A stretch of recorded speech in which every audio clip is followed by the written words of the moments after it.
Hello, your book listeners. I really hope you're enjoying these archived treats as much as I am, and that you're discovering some new books through some of our old friends. I am so excited to tell you that this week's guest is Sophie Kinsella. I've loved Sophie and her universes for more than half my life. I was given her novel, The Secret Dream World of a Shopaholic, for my 16th birthday, and I was absolutely overwhelmed by the giddy, shimmering energy of it. I didn't know you were allowed to write so many jokes or books about women who are the architects of their own triumphs and disasters. I've been an obsessed fangirl ever since, alongside millions and millions of readers. At the last count, she sold 40 million books. Her newest book, out now and published by Transworld, is I Owe You One, the story of Fixie, an adorable, sparky young woman whose emotional investment in the family business needs protecting from her actual family. It's a story about love and relationships, romantic ones, friendships, and the connection we have with our careers. I think it's one of Sophie's best ever books, and the bar is high. We met Sophie at her home in central London. As Sophie's most celebrated heroine, Becky Bloomwood, might put it, a hop, skip, and a contactless tap away from some really good shops. So what I love is I can see some really gorgeous children's books, and some I'm quite familiar with, and some are entirely new to me. It's The Dribblesome Teapots by Norman Hunter. This has got the loveliest cover. So this is a puffin? I mean, basically, these are just genius stories for children. They are so funny. They are just silly, silly humour. They're the kind that I love. They're utterly benign.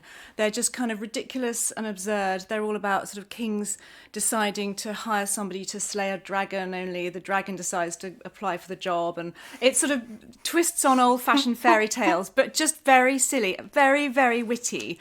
Lots of kings sort of running out of cash and resorting to funny means, and I don't think they're very well known. I think I read that when I was a child myself. I've read it to all my children. I've had to track it down sort of online, you know, because I lost my copy. Oh, so this isn't what this is. A copy that you've yeah, because I've been through copies. I've sort of lost them, or you know, we've lent them, and it's one of those books that I just have to have in the house. Look, The Queen Who Economised. I mean, it's just brilliant. And they're sort of always deciding to, I mean, it really speaks to me. They're deciding to sort of give up the robes and, you know, sit on deck chairs instead of thrones.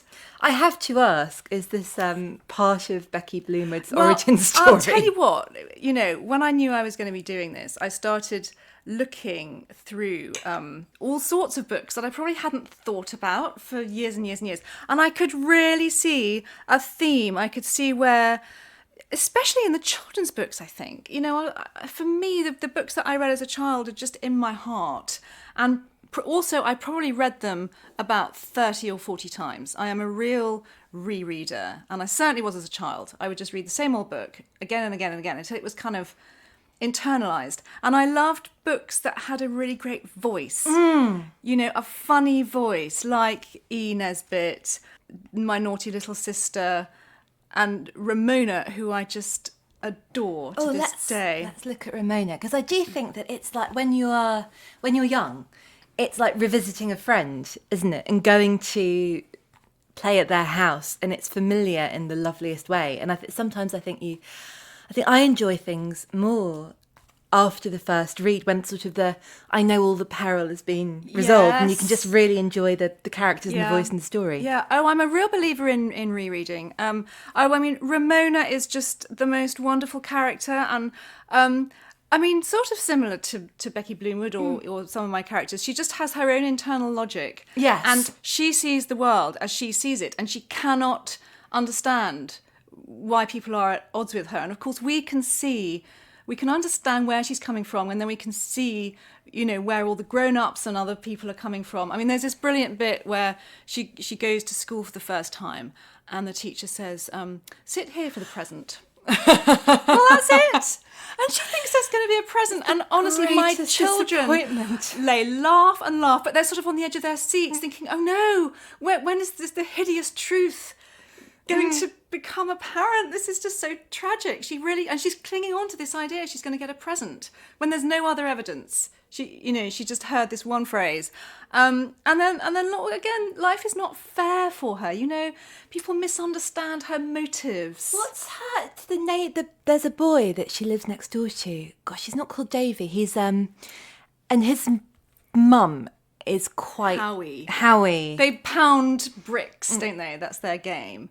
And and he's got a little sister who's always being pushed around, and Ramona's got no time for I'm sure I remember a line where Howie's mother is heard to remark on how her son's eyelashes are wasted on a boy, and that's the sort of thing that and it's to get that.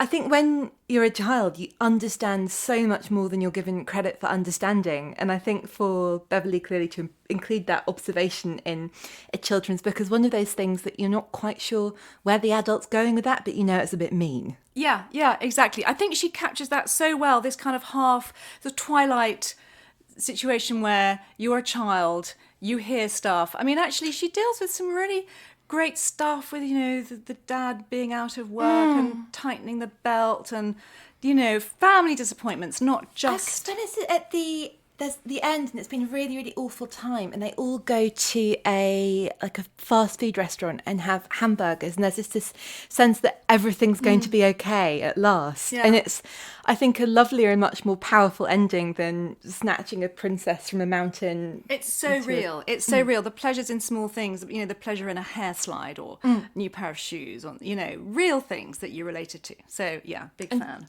I am going to pick up High Fidelity because I think this is a really interesting. But this looks like it's possibly a first edition. This is amazing. I'm going to be very careful with it. This is It's a hardback, and it looks, yes. and it just says by the same author feeds a picture. There's no great long list. Yes. Third impression. Okay. August 95. So, I mean, I don't know. Perhaps it's a different time, but to do a third hardback printing, yes. Good for you, Nick Hornby. Hey. I'm not jealous at all. This is a book I really love, but I think some treated differently and possibly with more respect because it's a Boise book about Boise things. When did you first read it? And I read it. Well, I mean, whenever it says in 1995. Yeah, I mean, whenever presumably that's not long after. While listening to Oasis and Blur and drinking Mike's Hard Lemonade.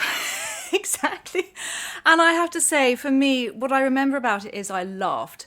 And for me, if a book makes me laugh, not just, you can have different reactions to funny books. You can smile, or you can sort of mentally nod and think, oh, that's very true, Or you can actually laugh because it takes you off guard. The joke is just so funny.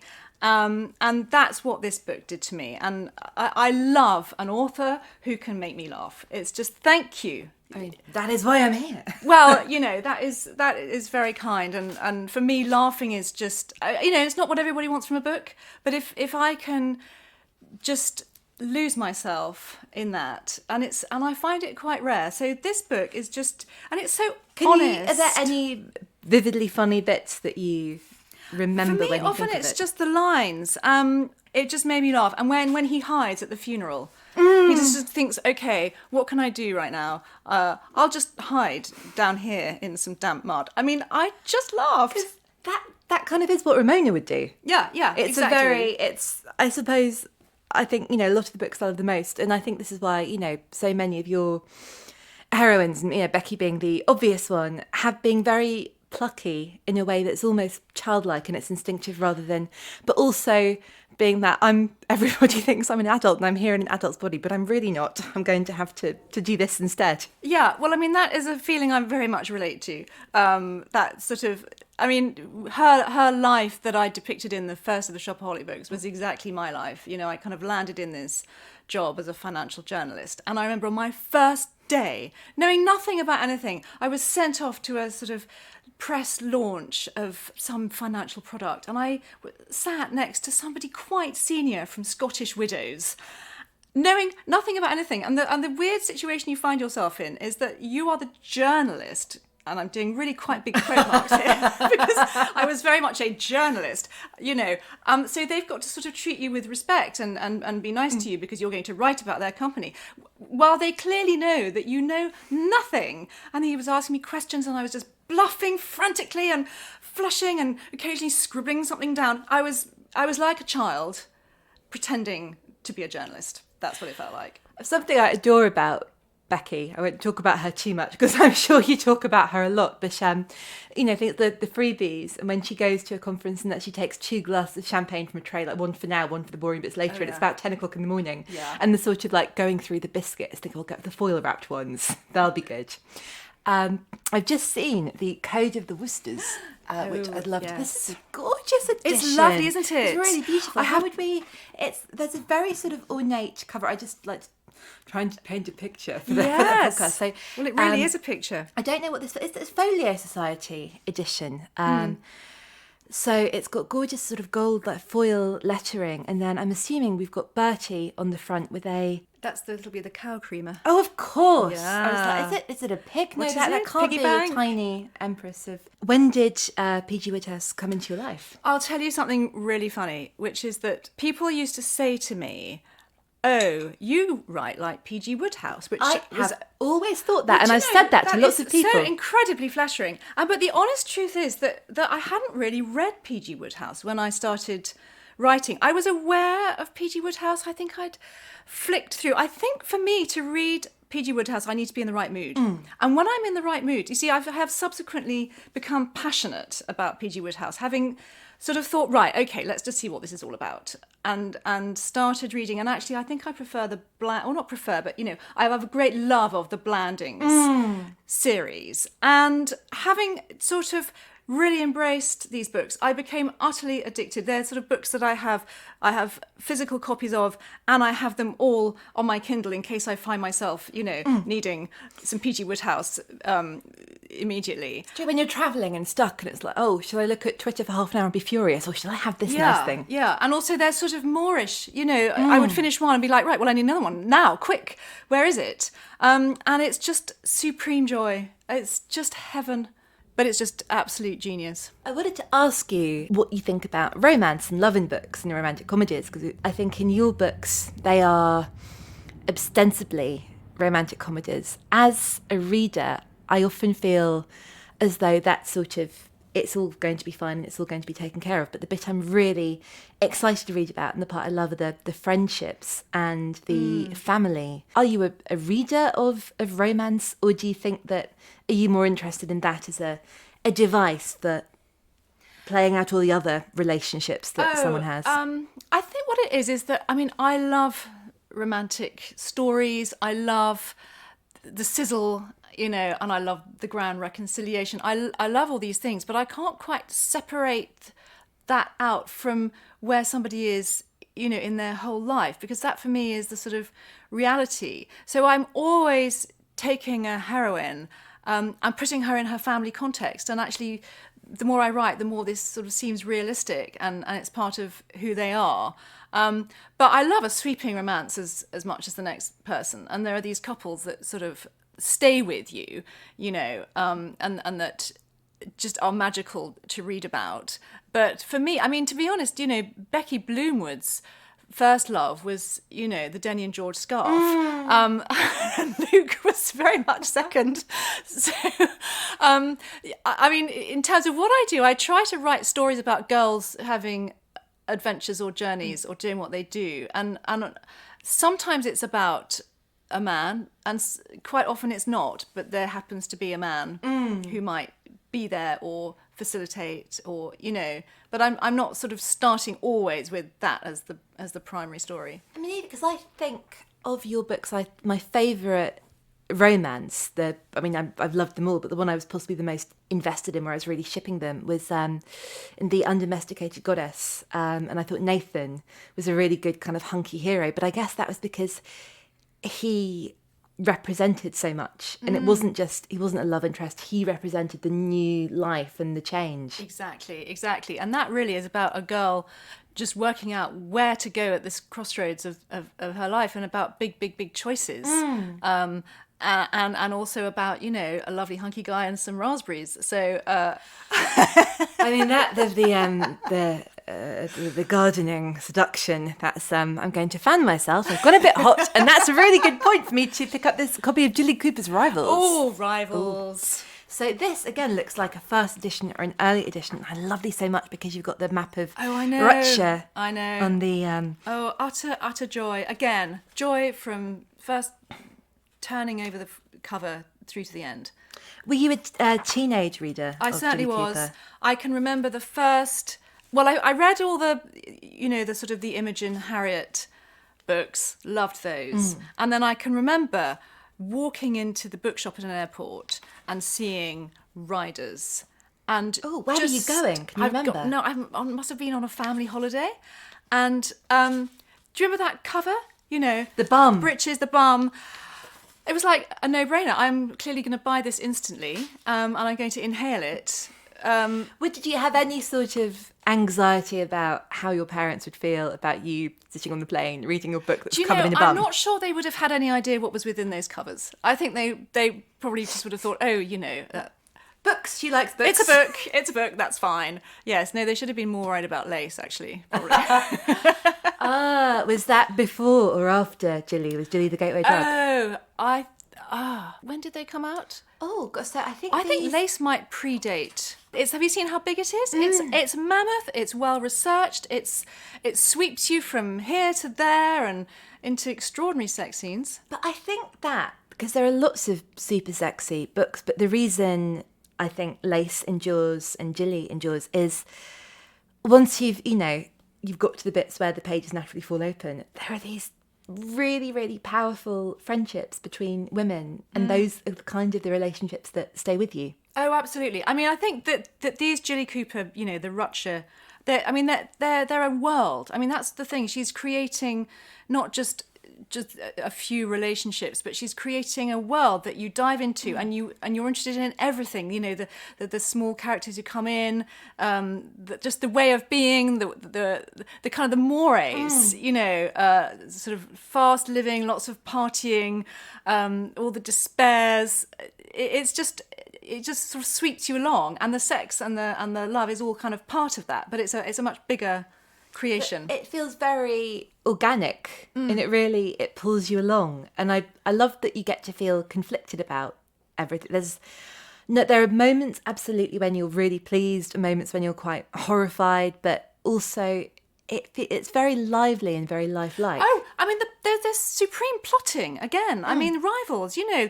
There's a supremely exciting plot about rival TV franchises. It's not just sort of people falling out with each other. It's kind of big business.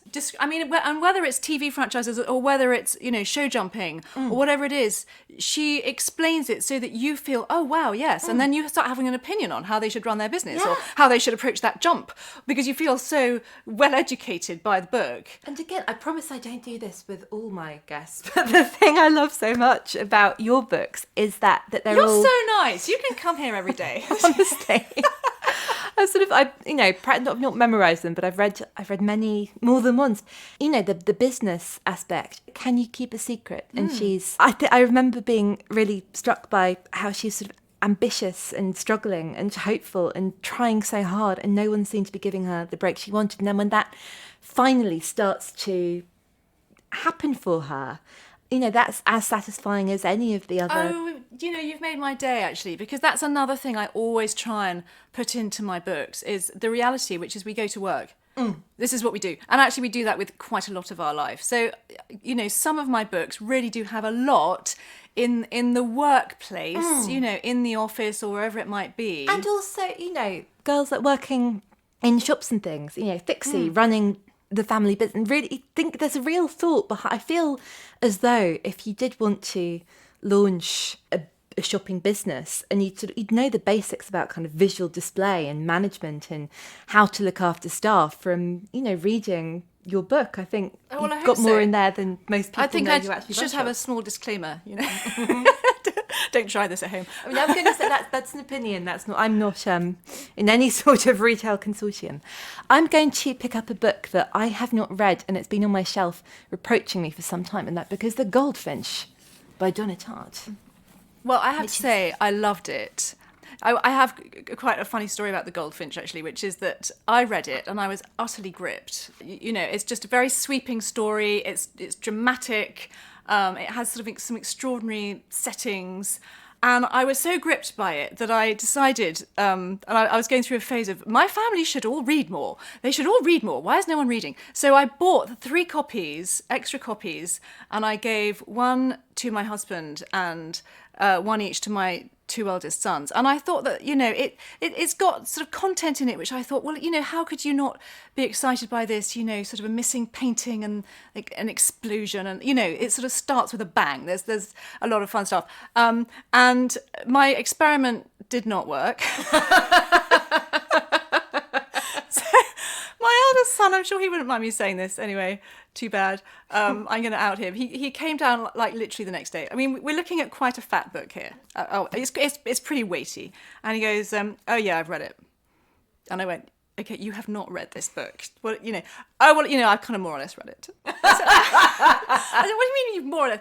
Well, I've skimmed it. Well, I know what happens. So that was him. You read the last chapter. I still, to this day, I have no idea how he read this book overnight. And then my other son started, and he sort of read, and I'm showing you now this sort of first sort of chunk. It's 2.5 pages, quite dense, but nevertheless. So he read this, and it's called 1, in sort of little Roman numerals. So it's not chapter, it's kind of section 1. He read to there, and he went, yeah, well, I read the first chapter.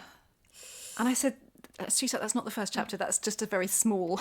You've read 3 beginning section. Well, that was quite a lot. I mean, it took me quite a lot of time. Anyway, and then my husband, having sort of, I must say, mocked me with my little kind of let me impose reading on my family, I got him to read it, and then got supremely annoyed because every night he'd go, oh God, this is really good, isn't it? And then he'd read a bit and we'd go, yeah, this is really good, isn't it? Yeah, I'm really enjoying this bit. So I was like, yes, you see? So that was my... So he proved you right, or you proved him right? He did. And, I mean, some people are put off by a massive, great book. But I just think, well, how amazing is this? I'm going to lose myself in it. Have you always read? Have there been any periods in your life where you kind of moved away from reading all the time and then came back to books, or are they something that you've always carried with you one way or I think another? the ironic thing is that I now go through times when I read not at all because I'm writing. And that was never a thing. I mean, I was on those, bookworms, read all the time, read the cereal packet, that child. Read all the way through university. And I think I probably used to read more even while I was writing. But then, I don't know, I think that I started to pick up the voice of whatever I was reading. And it started to become a bit of an issue. So I find that when I'm writing, I tend to reread because that's not going to sort of impinge on my brain in the same way. So I might go back to PG Wodehouse or Agatha Christie. You're not going to sort of pick up a distinctive voice from that. It's just like sort of sheer pleasure again. Yeah, I think Agatha Christie is a really interesting one to reread because, I mean, do you remember who done it? No, never. No, I'm very fortunate in that I usually remember it was between sort of one of 3. I mean, to be fair, there are some that you remember because they're so distinctive. But there are quite a few I find where I think, wait, is it you because of your, simmering jealousy of your siblings? Or is it you? It was one of you. And actually, I've got just enough uncertainty that I can just read it all through again. I mean, that probably heightens the suspense.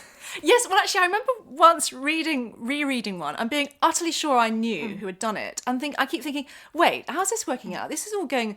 And of course I was wrong. So actually, that was quite a fun way to read it. Because I often feel terrible about how little I can remember about a plot of something. Or if I'm, I love this, it's brilliant. And then some will say, oh, great, what happens? So, there's a man and I think he's got a hat and someone dies. I'm absolutely the same. I'm exactly the same. I remember the emotion that I felt when I read it, and I remember that sort of it was, made me laugh or cry, but the actual details I can get quite hazy on, which is a bonus because it means you can read it all over again. I'm going to reach over because this book has been catching my eye for some time. It looks beautiful. And I hope it's right to say that your husband mentioned this and pointed it out and said it's the best book about Venice. It's Venice for pleasure.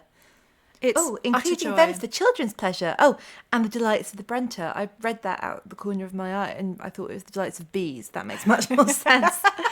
I was recommended this by my lovely former editor, Linda Evans, who has been my editor for many, many years and has recently retired. But she is a massive lover of Venice, and I love Venice and had been several times. And then she was the one who said, well, have you taken Venice for pleasure? And I said, no, I've never even heard of it. She said, oh, you've got to buy it. And what's so lovely about it is that it's just the most chatty... Oh, look, like this, look. View from the Molo.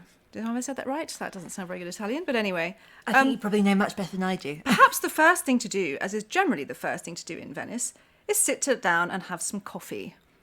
Since we cannot take it at Napoleon's coffee house at the old air terminal, we shall have to drink expensively at a table facing the lagoon. I mean, it's like this. But then it's also incredibly knowledgeable about the art and, where you should go. It has walks that take you sort of in a particular route. Now that we have looked at something of the centre of the city, let us explore the city itself. We shall be surprised to find how quickly we have disengaged ourselves from our fellow tourists. I mean, it's just so charming. Oh, like a very, very charming, slightly bossy friend. Because I do think as well, any travelling, sometimes you are so overwhelmed. And there's always that fear that you'll end up in some sort of, because you're so determined to go off-piste that you don't really know what to do with yourself. Yes, so to have someone say, now this is what we do. It's terribly out of date. I mean, it says here, over 40 years and 150,000 copies later. So, this is not sort of last year's up-to-date guide. It's just so charming. We'll be back to Sophie soon, but now it's time for my Steal of the Week, a book I loved so much that paying the cover price alone feels like a criminal act. This week it's Leila Slimani's Adele, a novel about a woman exploring her own sexual compulsion. Adele has an enviable life. She's a successful journalist living in the centre of Paris with her doctor husband and young son. She appears to have everything, but she has an insatiable desire for nihilistic, destructive sex with unsuitable partners. This is not a sexy book. This is a compelling, consuming novel about the way women contend with our desires in a world where we are made to feel ashamed of wanting too much of anything. Slimani's prose is so spare and elegant that it throws the messiness of the story into stark relief. It's about fear, intimacy, what we choose to hide and what we choose to perform. I think it's one of the very best books I've read this year. That's Adele by Leila Slimani, published by Faber and Faber, out now. Now back to Sophie. I'm going to get up and pick up another book because I keep bringing the conversation back to shopping and chat, which I love, which I really, really love. But I know you're very, very widely read, and there are lots of books here that don't fall into that category, but I've kind of accidentally maybe picked up one that is a little bit. So this is a book that I think comes up a lot on the podcast as something people talk about really loving, but people often don't have a copy of. But you have here a really beautiful edition of The Diary of a Nobody by Georgian Whedon Grossmith. And this, again, I think is interesting in that it's a book that's really, really endured, and it's by a couple of blokes, and the subject matter is trivial, and that's why I adore it. But it's one of those books where you wonder whether it would have endured in the same way if it was sort of sold as women's commercial fiction at the time. Interesting. I mean, you've got The Diary of a Nobody, and you also have The Diary of a Provincial Lady. I'm glad you picked that up, because I thought it'd be interesting to talk about them together. Yeah. And for the listeners, I'm going to paint a picture with my words. You've got a really, really gorgeous Virago Modern Classic edition of Diary of a Provincial Lady. I'm assuming her at a desk with very sort of fashionable of the time bobbed hair. Well, I mean, it sort of sums it up, doesn't it, really? And this is sort of one bit of her life, and then here's her diary here, which is, what she really thinks. Yes, I mean, interesting. I mean, I think this is, for me, I'm now pointing at The Diary of a Nobody. Its joy is just in the voice. It's what I was saying earlier about, books speak to me that have a voice, and the sort of attempts at dignity, the sort of small umbrages taken all the time, the misunderstandings, again, on such a tiny little level. but that we all relate to. It's a very endearing book. It's very, very funny. And it's one of those books that you can just open, get your little fix, and then, close up. And I love that as well. I mean, I love a narrative flow. I love a plot. But I also love just sort of some words. Just tap into someone else's brain. Tap into someone's life and then come out again. I am going to pick up a book that I don't know and I'm curious about. Standard Deviation by Katherine Heiny. I think people do keep telling me about this book, and it's really good. No, you should read it. It's charming and it's funny. It's narrated by the husband in a marriage, and it just starts off with this sort of portrayal of this wife who knows everybody, and sort of he's kind of bewildered by her approach to life. She sort of welcomes stray people into the family, and just seeing her through his eyes is just a wonderful device. And then there's a whole thing about origami, and like you're saying, you can learn about a subject. I now feel I know about origami. There's wonderful sort of portrayal of an origami club. I mean, what happens is that their son gets into origami, so they have to start going along and taking origami quite seriously. And I think any parent also will relate to the thing of your child becomes passionate about something, therefore you find yourself, I mean, with me for a while it was, Yu-Gi-Oh cards, and I would find myself go, gosh, Blue Dragon, White Strike, that's amazing.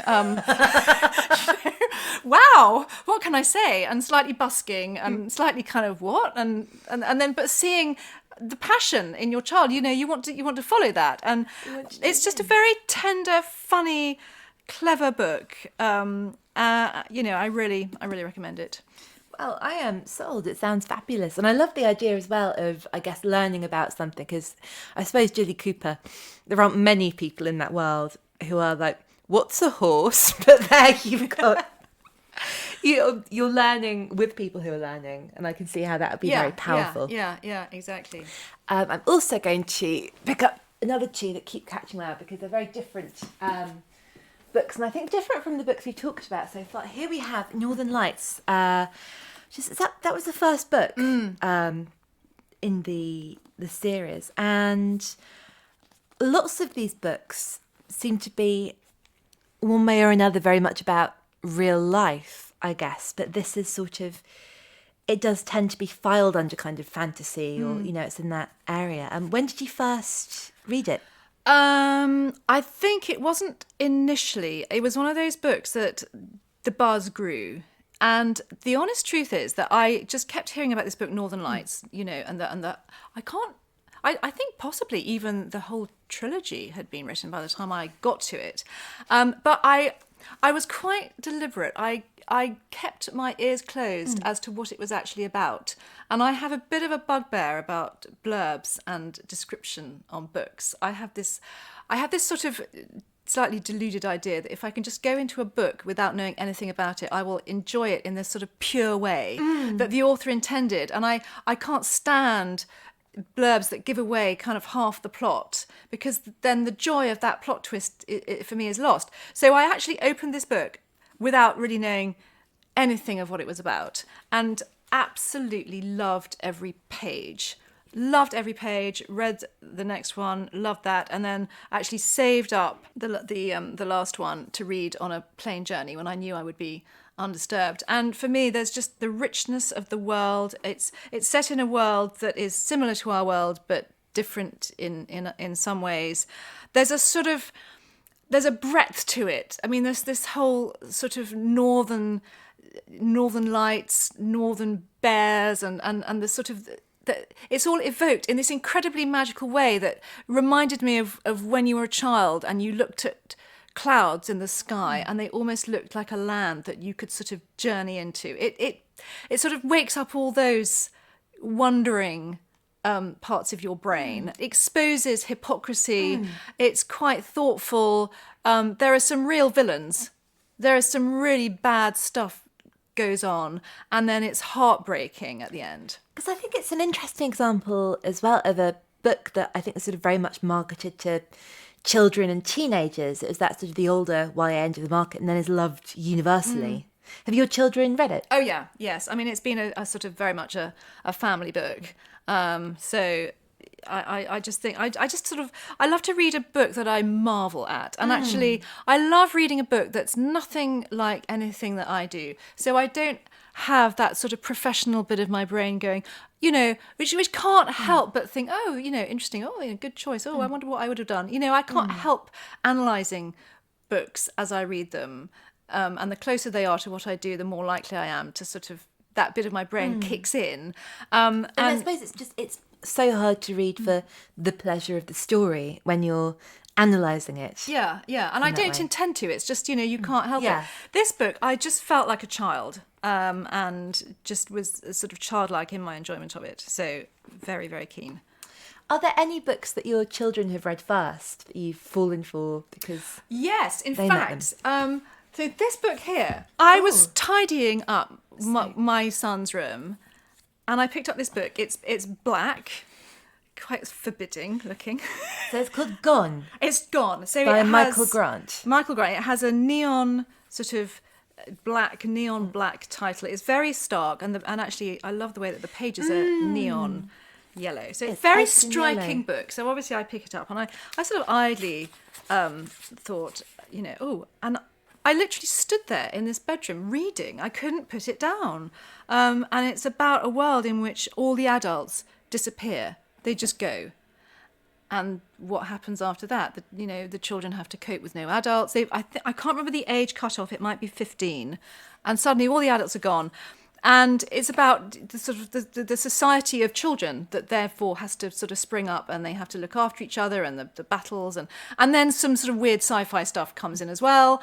But it was just so gripping. I really admire a page that grips you, and this absolutely did. And I read, I would say, maybe 2 of the sequels, and then I'm afraid I didn't follow. I think there are quite a few, and my son read to the end, and I'm not sure I did, but kudos to a book that stops you mid tidying up session when you're not expecting it as well. And I suppose that perhaps comes back to what you were saying about not wanting a blurb, just go in and suddenly be absolutely. I had it's no like idea. Take on Me and the hand beckoning you. Yeah. I mean, I know, and some people are the opposite. I've had this discussion actually with friends, and some have said, well, I'm the opposite. I like to know everything about it really before I begin. I read the blurb and I read all the reviews, and I really get a sense of it, and then I know if I'm going to want to read it.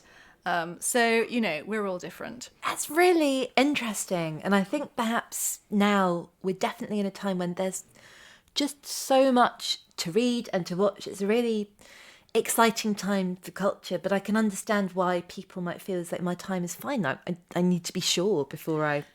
Do you always read to the end? Do you ever stop mid-book? I do stop mid-book, but often because I'm not giving up on it. I'm just slightly distracted by another book, or I have to read another book, or I leave it, at my friend's house, and I'll pick it up another time. So that sort of thing. I don't often intentionally give up. I'm always like, I will come back to that, and I have done actually. Sometimes you're just not in the mood for that flavour that day.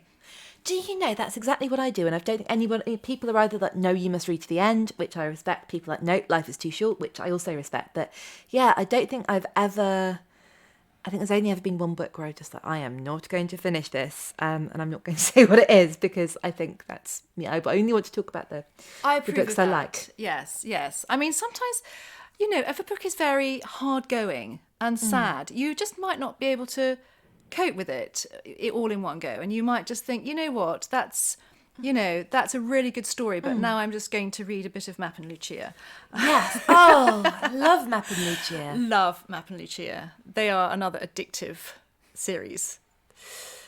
And again, it's that sense, isn't there, of people really being in quite a warm and affectionate way. It's a very human thing, isn't it? I think vanity and pomposity and fear of ridicule, and the more you fear it, the more ridiculous you are. Yeah, yes. I mean, it's fantastic human nature. And again, it's such a sort of well-drawn society with its rules. And what I love about books like that is that you inhabit the rules. So you start to learn them and you think, oh, no, you didn't want to do that. That's going to put that person out. Or I mean, I Just feel like learning about origami. Yes, like origami. Or actually, I always find that with Jane Austen, that you start to inhabit these rules and you think, should you have said that? Was that a little forward? Or should you have approached? You start to sort of see the world through that lens of what's ladylike. That'll have lost you that suitor worth 20,000 a year. Well, that's the thing, isn't it? That you're allowed to know everybody's annual household income. That's how it's a bit like the sort of the old fashioned. It's an online profile, isn't it? It's the old it's the old fashioned version. 20,000 a year. That's all you need to know. That's funny, I think, with Jane Austen, the idea that I think Jane Austen and Jilly Cooper and you and the Brontes are similar in that there's a real celebration of pluckiness and courage and bravery, but in all those different universes, courage is, I don't think, limited, but it's got to sort of flow around different obstructions and channels. You can be courageous in different ways depending on the laws of that universe. Yes. It's a kind of pragmatic courage. It's a courage which sort of recognises the world and thinks, okay, how am I going to navigate this world that I find myself in, to the best of my abilities, but sort of understanding that, you're going to have to obey the rules. I mean, Elizabeth Bennet is courageous, and she does sort of, contravene the rules in the sense that she turns down a perfectly good proposal that might have done her jolly well. But she doesn't say, to hell with all of you and your conventions and I'm going off. She inhabits the world. She just subverts it to the limit that she's comfortable with without renouncing everything. Then Lydia is, in a way, another rebel, and she's fine, but less so. It does look a bit sticky for a while. You see, I'm not sure I would say she's courageous. I think she's just quite self-absorbed, impulsive and just kind of scratching an itch and not really thinking it through. Whereas I think everything Lizzie does is difficult. But that's actually a really good point that I'd not thought of. Is Lizzie is all integrity, and it's all about that. What Jane Didion says on Self-Respect. Sorry, that's a very pretentious reference. But sort of like having a private peace in oneself. And Lydia, and I think it's youth, but she just seems to someone who's looking for fun and excitement and distraction, and she doesn't matter if everything's only really temporary in her world. And Lizzie's courage is much more a sort of permanent courage. Yes, absolutely, and it's I don't know, it is, as you say, it comes out of integrity and knowing the kind of person that she wants to be. And I think Lydia is just thinking the thing that she wants to have right now. That is perfectly put. I'd never thought of it that way before. Well, I don't suppose I had either. It's this is why it's so nice to talk about books, isn't it? Because otherwise it's all in your head and you sort of have your own thoughts, and if you don't get to... I really love the idea that all books are self-help books, and the best books are sort of not judgmental, but there is just that, well, this is what will happen if you do this, depending on, as I say, the rules of that particular universe. Yes, exactly. I mean, we're all flawed. We all have our vanities and foibles, and I think the best books are the ones that are benign and understand and sort of compassionate to their characters for their flaws, whilst pointing out the consequences, but finding a way forward. For me, that's what a good book does. I can't really cope with a very kind of a book that is sort of nihilistic, no hope. Who knows where this will end.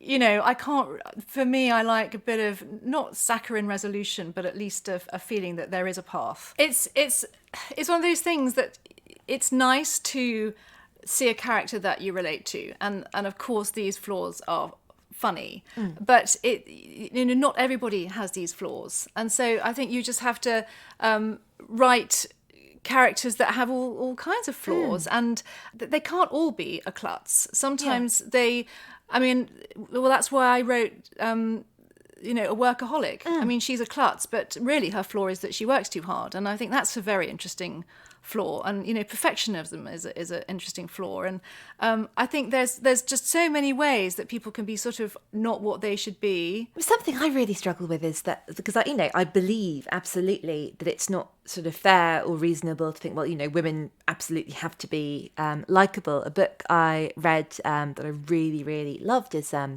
friend of the podcast and former guest, Sarah Manning, wrote a modern retelling of Vanity Fair, The Rise and Fall of Becky Sharp, which is great fun. Really, really. I have to admit, I have that, and I have not yet got to it for the reasons discussed that I was writing, but I'm really looking forward to it. But she did say that a note she kept getting was, "Can you make Becky a bit more likeable?" Well, no, it's Becky Sharp. This is the point. And I think, and there are books I've read where I've loved to have, there's been a central female character who's not been kind at her core, and I think that's really interesting and it can be done brilliantly. But deep down, the books that I will hold in my heart forever have adorable women in, and they're the women I care about. And I know I worry that that's reductive, but I want to love characters. No, I mean, I think that makes sense. And you have to do what is going to nourish you. I mean, what are books for? They are to nourish our souls. And you're going to spend a lot of time in these worlds. I think the worlds should be good for you. Yes. They should be a good place to be. It doesn't mean they have to be all sweetness and light. And you might be nourished by lots of shots of adrenaline. In which case you're going to want a different kind of book. But that's because that's what you need. And as you say, there are absolutely different books and different moods, and it's the flavour you want to... I mean, I can imagine being nourished by the frisson of what terrible things are happening in this book. That's not me. I could absolutely imagine it, but I'm like you. I want to sort of cozy up. Do you always know where your books are going to end? Do you have the charts and all the notes on the study and the... I do, but I'm also aware that it might change along the way because, you don't know everything at the beginning. You learn things and sort of create things as you go along, and ideas come to you. I could never do the thing of just sit down and go, oh, where shall I go today? I have to have a kind of roadmap, but I revise and edit as I go. Which of your characters do you think has surprised you the most over the course of writing them? Ooh. Gosh, that's a good one. I think actually Fixie, who I've just written, ended up being sort of even stronger than I intended. I think I'd always, to sort of give the background to her, she's a girl who really doesn't have a voice at the beginning of the book. She can hardly get her words out. This is mostly in respect to her family. And like you were saying, the family relationships are something I'm, really interested in. And I think I always wanted her to, find her voice, assert herself, become the woman she was meant to be. But I think she kind of went even further in terms of a sort of power shift in the book. And I just found it more and more satisfying to have somebody who is so sort of downtrodden become so strong. I've had this in my lap that I picked up because it looks really cool. I've got How to Be a Boss. Am I saying that right? A guide to... Well, it says Surviving is Crossed Out and Then Conquering Life by Lily Singh, on the subject of being the boss in a literal sense and in a metaphorical sense. This is a book. I mean, I've been in touch with Lily Singh, who I think is amazing. Very, very funny. It's a really very description. Honest, very good advice. Can I read what she's written in it? Because I think this is fabulous. Sophie, it's an honour to give you my debut book. Thank you for being an inspiration and making me laugh. Fun fact, I used to get into trouble for ignoring the teacher and reading your books during class. I have to say that did make my day. And I felt incredibly honoured that this sort of bright, funny woman should have chosen my book to read under her desk in class. So, it's been a lovely thing to sort of to be in contact with her. And I started looking through this book and I just found so many good bits of advice. I mean, here's one I've just found at random. Don't give away all your secrets or reveal all your vulnerabilities. It's up to you to decide what to reveal and when. Which I think is brilliant advice. And too many people are sort of encouraged in the absolute opposite direction constantly, all day long, share. I mean, actually, funnily enough, this is putting me in mind of this book here, The Circle. I love that book. Where, they start saying, what is it? Privacy is theft. Unless you share every moment of your day, you're, withholding it. Why aren't you sharing? Share. And sharing can be good, but it can make you vulnerable. So I think this is really good advice especially for maybe younger girls who don't know when they are allowed to say, no, I'm not going to tell you that. What did you do on your date with what did you get up to? You don't have to spill. You can just protect yourself. I got really into this subject when I wrote my YA book, Finding Audrey, which had sort of bullying and mobile phones and all of these sort of toxic issues in it. And I just sort of realised that people weren't understanding that they don't have to reveal everything about themselves, whether it's pictures that you send people or whether it's bits of information you give out. Anyway. One book I really wanted to ask you about was A Vicarage Family by Nell Stratfield, it's kind of an autobiography, but not, isn't it? It's almost autofiction, yes, I guess, yes. Or early autofiction. And I loved all her books, but I remember being really, really moved and really compelled by the amount of kind of sadness. And she writes these really families you fall in love with, where there's a lot of love. And this family, her own family, is different. Did you read this after reading sort of Ballet Shoes? And yes, I mean, I'd read all of them, Ballet Shoes, White Boots. I mean, I loved those books as a child, and I still do. And, I think so many of the authors that we've talked about today, they create their own distinctive world. And what I love about her world is that there's always sort of super talented people, usually several of them, in the same family, and they take it incredibly serious. There's always sort of some boy who takes his piano playing just so seriously, and it's all treated with a level of professionalism. It's not really fun. It's more like a vocation. You have this talent and you have to do something with it. And then there's usually the one who doesn't shine and is, a bit grumpy and a bit put upon and reading this book, you see this sort of very sad character, which is presumably Noel Stretfield. I mean, it's all, as you say, it's sort of written as fiction, constantly struggling. I mean, obviously not always sad, but you just feel the sort of, what we were talking about earlier, the sort of the siblings, the pressure and the way that you're defined by your siblings. It just sort of shines through. Yes, I don't want to assume too much, perhaps the real life version of that there is something about you that's really, really special, but you will never know it because you're around these people who just won't see it for whatever reason. Yeah, she's just a character who just rubs people up the wrong way in her immediate family, and has a very saintly father who's the vicar, and then the mother's trying to sort of run a vicarage, which I think is no small matter. And what's so interesting is you read it and you have glimmers of all these other characters in the other books. Oh my gosh! And the ending just opened up this bit, and I remember it so vividly about I think it's Lent.